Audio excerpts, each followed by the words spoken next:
Hola, me da gusto saludarte, soy el doctor Ray Villarreal y te encuentras en tu programa Consulta de Altura. ¿Qué es la medicina materno-fetal? La medicina materno-fetal es una rama de la ginecología y obstetricia. El uso de los medicamentos durante el embarazo.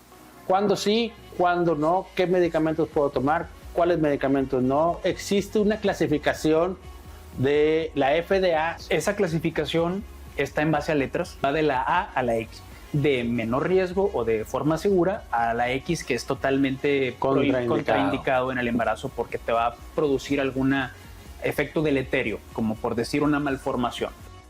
Vive Seguros, aseguramos lo más importante.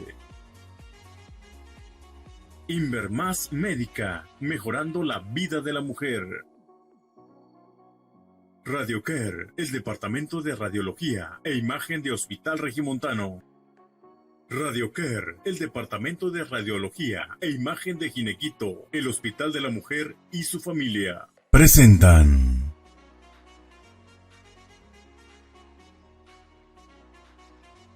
Hola, me da gusto saludarte, soy el doctor Ray Villarreal y te encuentras en tu programa Consulta de Altura. ¿Qué es la medicina materno-fetal? La medicina materno-fetal es una rama de la ginecología y obstetricia. El uso de los medicamentos durante el embarazo. ¿Cuándo sí? ¿Cuándo no? ¿Qué medicamentos puedo tomar? ¿Cuáles medicamentos no? ¿Existe una clasificación de la FDA? Esa clasificación está en base a letras, va de la A a la X, de menor riesgo o de forma segura a la X, que es totalmente contraindicado en el embarazo porque te va a producir algún efecto deleterio, como por decir una malformación. Vive Seguros, aseguramos lo más importante. Invermás Médica, mejorando la vida de la mujer. Hospital Regiomontano. Radiocare, el departamento de radiología de Ginequito. Presentan.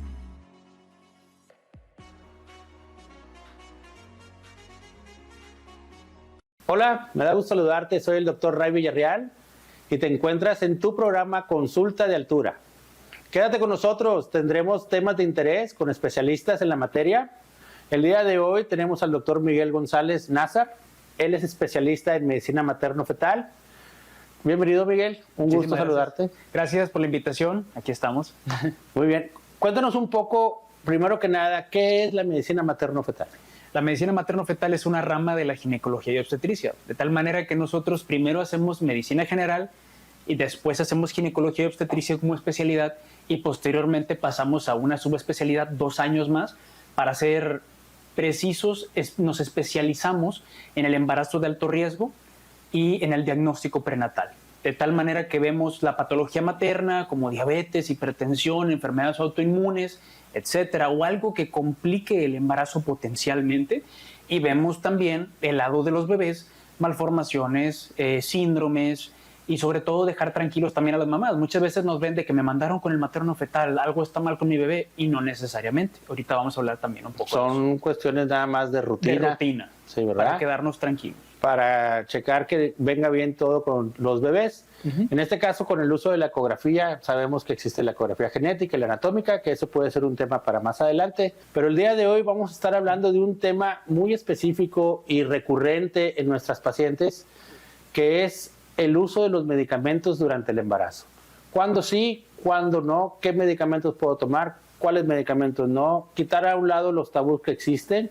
Y el objetivo de esta entrevista es dejar en claro qué medicamentos y saber que la mayoría de los medicamentos que existen en farmacia se pueden usar durante el embarazo, siempre y cuando estén indicados por el médico especialista. Claro. De hecho, me ha pasado algo muy curioso, es que como perinatólogo, cuando hacemos el ecogenético, detectamos a veces dentro del estudio riesgo de preeclampsia o riesgo de restricción del crecimiento y utilizamos aspirina, o para ser más preciso, ácido acetilsalicílico, que es la sustancia genérica. El detalle es que lo utilizamos a cierta dosis muy específica para que esté autorizado en el embarazo, y a veces, a pesar de que tú le expliques a la paciente, este es un medicamento que tenemos usándolo varios años, que es de manera segura, llegan a la farmacia y te habla el esposo. Doctor, estoy viendo aquí la caja del medicamento y tiene una embarazada con una tachita en rojo. ¿Por qué le está dando eso a mi esposa? Y es algo muy frecuente con lo que no topamos, pero realmente como ginecólogos nosotros sabemos que la mayoría de los medicamentos tiene ese señalamiento. Es correcto. Porque a veces si lo podemos utilizar de manera incorrecta, es para evitar la automedicación y porque sobre todo la dosis hace el veneno. Muy bien. Aquí, por ejemplo, existe una clasificación de la FDA en la cual te dice qué medicamentos se pueden dar en el embarazo según su clasificación. Claro. Menciónanos un poquito de eso. Esa clasificación está en base a letras. La clasificación tradicional tiene muchos años y va de la A a la X, de tal manera que es A, B, C, D y X. De menor riesgo o de forma segura a la X, que es totalmente contraindicado en el embarazo porque te va a producir algún efecto deleterio, como por decir una malformación. Muy bien. En el caso de la letra A, significa que es 100% seguro. Hay muy pocos medicamentos que tienen esa clasificación, prácticamente una que otra vitamina. Nada más, porque inclusive vitaminas en exceso también pueden cambiar de clasificación y ya pueden ser dañinas. La clasificación B es donde entran la mayoría de los medicamentos que tu ginecólogo te va a recetar. Significa la letra B que son seguros en el embarazo, estudios en humanos dicen que es seguro, pero como quiera tenemos que utilizarlos con cierta precaución como cualquier otro medicamento. Ok, sabemos que el uso de los medicamentos durante el embarazo depende mucho de la edad de gestación que se encuentra la paciente, porque sabemos que el bebé es más susceptible en cierto periodo del embarazo a tener algún problemita provocado por el uso de medicamentos.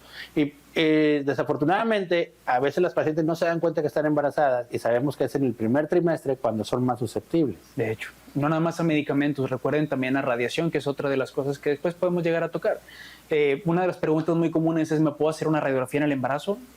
Una radiografía equivale prácticamente a lo que tú te echas de radiación a una ida a la playa. Entonces, se puede utilizar de manera segura. Ok. Ahora, Miguel, cuéntanos un poco de qué medicamentos de plano no se pueden dar durante el embarazo. Perfecto. Entran usualmente los de la categoría C y D. La categoría C todavía la utilizamos cuando los riesgos cuando los beneficios superan los riesgos. Por ejemplo, en ciertas pacientes que tenemos en primer trimestre hiperemesis gravídica, que significa una náusea y vómito incontrolable del embarazo, que usualmente suceden en el primer trimestre, siempre utilizamos la primera línea de medicamentos. Usualmente son los que tienen doxilamina piridoxina o meclicina piridoxina, para no dar marcas comerciales. Para no dar marcas, sabemos que estos están en la categoría B de la FDA. Exactamente, pero si la paciente, a pesar de que ya le diste todo eso, sigue vomitando, no la puedes dejar así. Tienes que, a final de cuentas, utilizar ahora una segunda línea y muy seguramente vas a utilizar medicamentos, por ejemplo, como ondansetron, que ya pasa a ser categoría C. Es correcto. Que ha habido varios warnings del FDA, que si hay riesgo, y luego te dicen que no hay riesgo, que utilízalo nada más con cautela o solamente cuando lo necesites. Y es lo que estamos tratando de hacer. Ok. Algo que debemos dejar bien claro el día de hoy es que si el medicamento es recetado por tu médico, es porque sí se puede dar. También te va a prescribir en la receta con cuántos días se va a usar este medicamento y la dosis. Claro. Entonces, conocemos un dicho bien descrito en medicina que dice que solo la dosis hace el veneno. Es correcto. Siempre, antes de tomar cualquier medicamento, cualquier tipo de paciente, por favor, consúltenlo con su ginecólogo. Muchas veces van con dentistas, muchas veces van con médicos generales por alguna otra situación no ginecológica, no obstétrica, y a veces les da ciertos medicamentos que desgraciadamente nosotros como ginecólogos sí les decimos, ¿sabes qué? Mejor cambia este por este, o este antibiótico, ¿sabes qué? Sí te puede hacer cierto daño, mejor vamos a cambiarlo. Entonces, obviamente, tu médico general o tu odontólogo no lo está haciendo con malicia, solamente que no tiene siempre la experiencia que tiene uno en ciertos medicamentos. Sí, ¿verdad? Muchas veces el médico no ginecólogo, no médico materno fetal, tiene miedo incluso a recetar ese tipo de medicamentos, porque no tiene la experiencia. Claro. Pero nosotros como ginecólogos sí tenemos la experiencia y con toda confianza podemos dar este tipo de medicamentos. Aún así, las pacientes que tengan alguna duda, alguna pregunta, pues con toda confianza nos pueden transmitir sus preguntas a través de nuestras redes sociales, en la área de comentarios, y con todo gusto nosotros les vamos a estar atendiendo. Así es. Estamos en Facebook, estamos en Instagram, Dr. Miguel GZZ, y cualquier cosa, pues estamos al pendiente. Tus redes sociales van a estar apareciendo aquí en pantalla, Miguel. Miguel, también sabemos que la fisiología en el embarazo puede hacer que la paciente requiera más dosis del medicamento que tomaba antes de estar embarazada. Sabemos que existen pacientes que pueden venir ya con una enfermedad preexistente al embarazo, que dígase diabetes, hipertensión, problemas reumatológicos o problemas endócrinos como el hipotiroidismo, que es lo más frecuente. Haciendo énfasis en el hipotiroidismo, el uso de la tiroxina, que es el tratamiento habitual, muchas veces va a ser modificado durante el embarazo. Si tu médico te lo indica, es porque fisiológicamente los requerimientos van a ir aumentando conforme vaya avanzando la gestación. Claro, de hecho es muy importante siempre tener un manejo conjunto, ya sea que tu ginecólogo te interconsulte con un médico materno-fetal o con un endocrinólogo, dependiendo también de qué otras patologías tenga la paciente. La levotiroxina, que bueno que lo mencionas, sí es un medicamento que se puede seguir utilizando de manera segura durante el embarazo, pero muy seguramente te van a hacer varios ajustes. Las recomendaciones tanto del Colegio Americano como de otras organizaciones es que te estén haciendo un perfil tiroideo si estás controlada cada 4 a 6 semanas, para ir viendo si ocupamos ajustarlo hacia arriba o hacia abajo. Y usualmente hacemos incrementos mínimos, vamos midiendo esos cambios cada 6 semanas aproximadamente y vemos si subimos o bajamos, porque el bebé va a estar pidiendo ciertos requerimientos tanto para arriba como para abajo, dependiendo de la evolución del embarazo. Ok, si tú estás embarazada o deseas embarazarte y, por ejemplo, tienes diabetes y estás usando medicamentos que te ayudan a que no se eleve la glucosa o te ayudan a disminuir la glucosa en sangre, o incluso estás usando insulina, primero tienes que acudir a una consulta pre-embarazo para recibir las indicaciones. De hecho, lo ideal sería es que fueran 3 meses. 3 meses antes de que nos pusiéramos a hacer la tarea sería lo ideal para ver qué dosis de ácido fólico es la más indicada. Hay muchas presentaciones en el mercado, unas más completas que otras y unas para pacientes que ya tuvieron algún tipo de malformación, por ejemplo, del tubo neural, anencefalias o problemas de mielomeningocelias. Esas muy seguramente van a ocupar una dosis más alta y si no, la de 0.4 miligramos es más que suficiente. En segundo lugar, lo que mencionas de la insulina sí la podemos seguir utilizando en el embarazo, pero usualmente conforme vayas aumentando de trimestre van aumentando poco a poco los requerimientos. También otra cosa que mencionas, hay ciertos medicamentos para la resistencia a la insulina que sí tenemos que suspender, pero por ejemplo los podemos sustituir por metformina, pero esos cambios tienen que ir vigilados, no te podemos ni bajar de más el azúcar ni dejarte descontrolada, entonces eso va a ser bien importante. Y aquí sí voy a ser también muy incisivo en otro tipo de pacientes, las que tienen epilepsia. Cada vez estamos teniendo un poquito más de educación en el tema, se está perdiendo el tabú de que la paciente va y sus papás no la dejan como que está embrujada la paciente. Cada vez van más seguido con su neurólogo, están teniendo un seguimiento, pero sí hay varios medicamentos antiepilépticos que tengo que ser muy incisivo, que no se pueden tomar en el embarazo. Y si ya estás embarazada y ya salió tu prueba de embarazo positiva, luego ve a consultar con tu ginecólogo para que te haga el switch por unos medicamentos diferentes que sí sean compatibles con el embarazo. Está muy demostrado en base a la categoría de la FDA, insistimos en lo mismo, en la categoría C, que el riesgo es muy bajo y el beneficio va a ser mayor. No podemos dejar que una paciente que esté embarazada se complique con problemas, por ejemplo, de la diabetes o en este caso de la epilepsia, que sabemos que cierto porcentaje de pacientes epilépticas que entran al embarazo por el mismo hecho de estar embarazadas, tiende a subir la frecuencia de las convulsiones. Y otra categoría de pacientes también, las que tienen hipertensión crónica. Nuestra medicina pública normalmente te da lo que tiene accesible, losartán, enalapril, captopril y otro tipo de medicamentos que son usualmente los de entrada para la paciente con hipertensión. Sí. Obviamente también en medicina privada porque son medicamentos accesibles y económicos, pero usualmente son muy buenos. Y son buenos. Pero el detalle es que con el embarazo no son buenos. Es correcto. Entonces, usualmente lo que hacemos es, antes de que tengan 6 semanas de embarazo, tomando en cuenta la fecha de última regla, siempre cuando los ginecólogos hablamos de tantas semanas de gestación, usualmente nosotros tomamos como base la fecha de última regla. Eso es de forma universal. Sí, eso es muy importante también porque luego no saben si empiezan a contar desde que tuve mi retraso o desde que hice a mi bebé o cuándo no. O sea, normalmente los ginecólogos nos basamos en la fecha de última regla, asumiendo que seas una paciente con reglas regulares. Así es. Que es otro tema.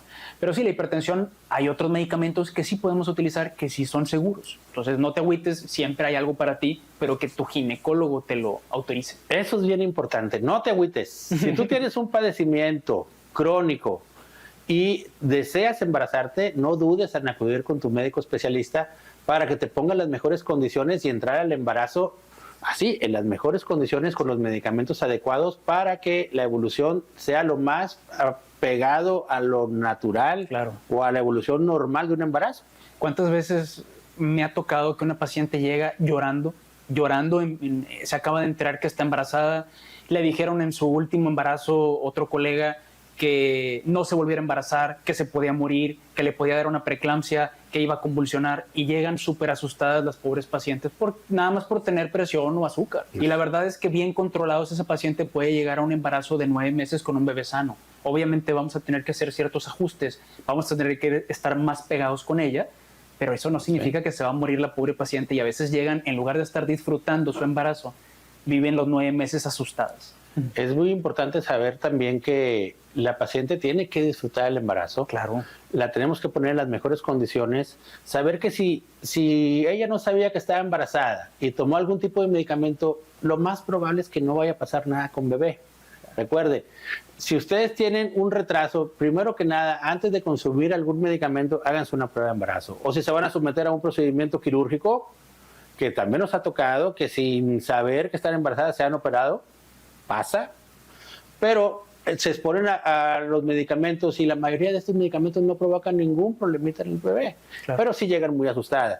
Tengan toda la confianza cuando su médico platique con ustedes de que si el medicamento que ustedes tomaron, el doctor dice, en este momento que tú lo tomaste, tu bebé todavía no era susceptible, pues lo más probable es que no vaya a pasar nada. Los médicos materno-fetales están preparados para hacer detecciones por ecografía de algún tipo de malformaciones que pudieran provocar estos. Claro. Lo hacemos, en cada consulta siempre estamos verificando todo con tu bebé, pero digamos que de manera más intencionada lo hacemos a los 3 meses, entre las 11 y 14 semanas, el eco llamado genético, que es para descartar sobre todo, o más que descartar, calcular el riesgo que podamos tener un bebito con síndrome de Down o algún otro síndrome. Okay. En segundo trimestre la herramienta que tenemos es el eco estructural o eco morfológico o eco anatómico, que son las diferentes nombres que tienen, o muchas veces le dicen también el eco 4D. A muchos pacientes lo refieren como el eco 4D, como el Non Plus Ultra. Ajá. Que nosotros entendemos que no es así, ese es nada más para ver la superficie de bebé, ver la carita, sus facciones y todo, pero ese eco va acompañado del importante que es el eco anatómico, claro, o estructural.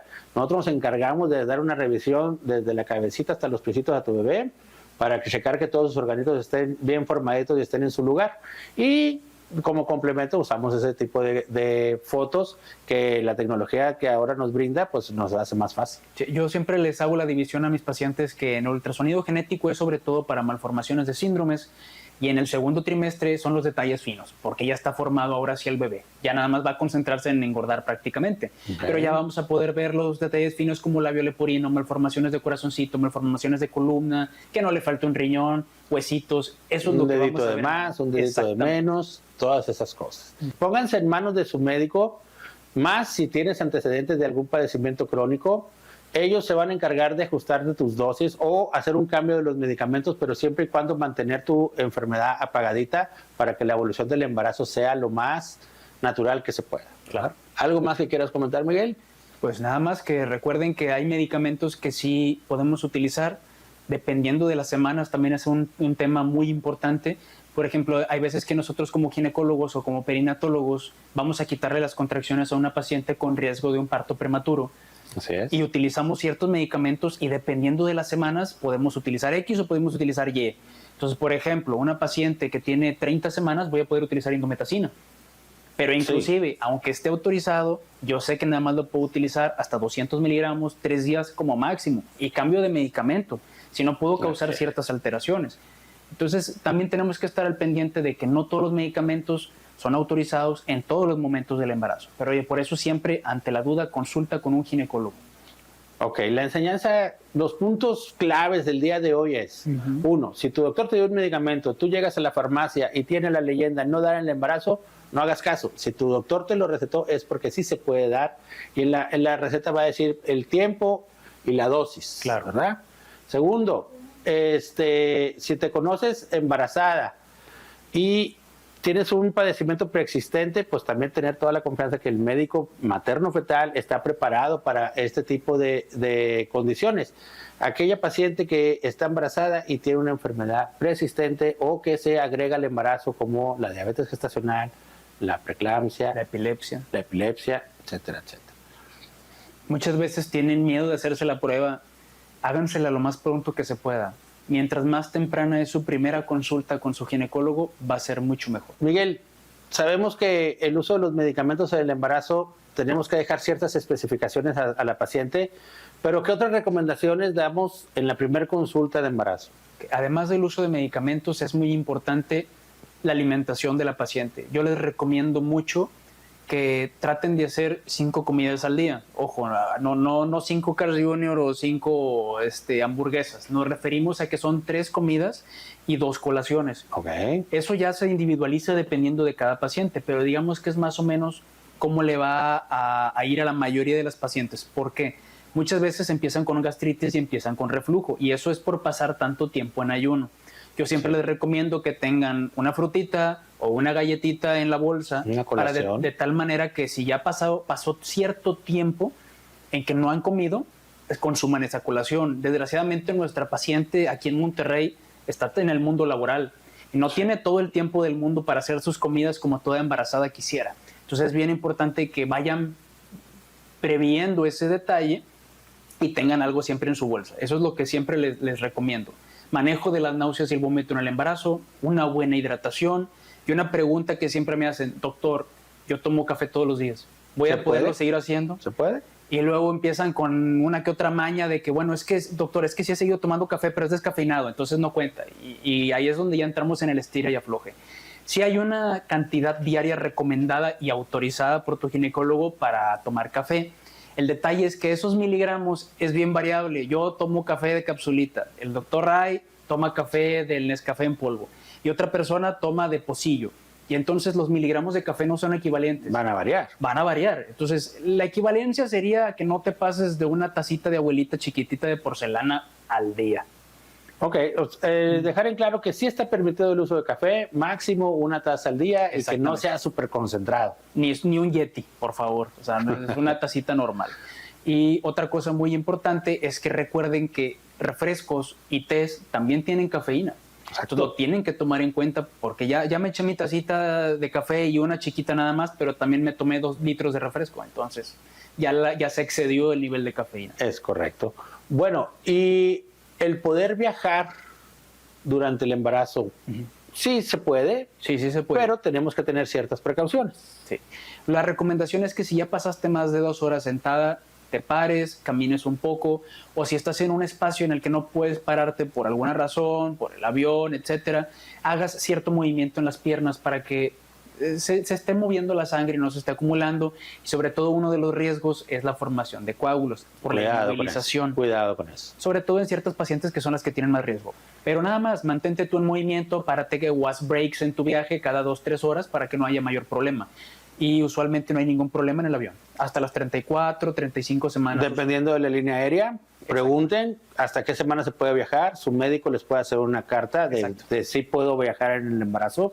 Pero pregunten hasta qué semana, según la línea aérea, está permitido. Y lo que yo siempre le digo a los pacientes, o sea, tú tienes permitido viajar, pero se te puede romper la fuente aquí o en Cancún. Entonces nada más siempre sopesen los riesgos y los beneficios de irse de viaje. Te puede pasar en cualquier momento, los bebés no conocen horarios, ni vuelos, ni días festivos, ni nada.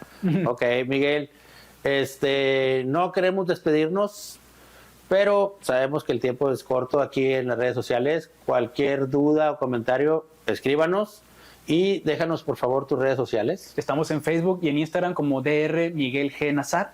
Para cualquiera de sus dudas, con toda confianza, y el correo electrónico drmiguelgzz@gmail.com.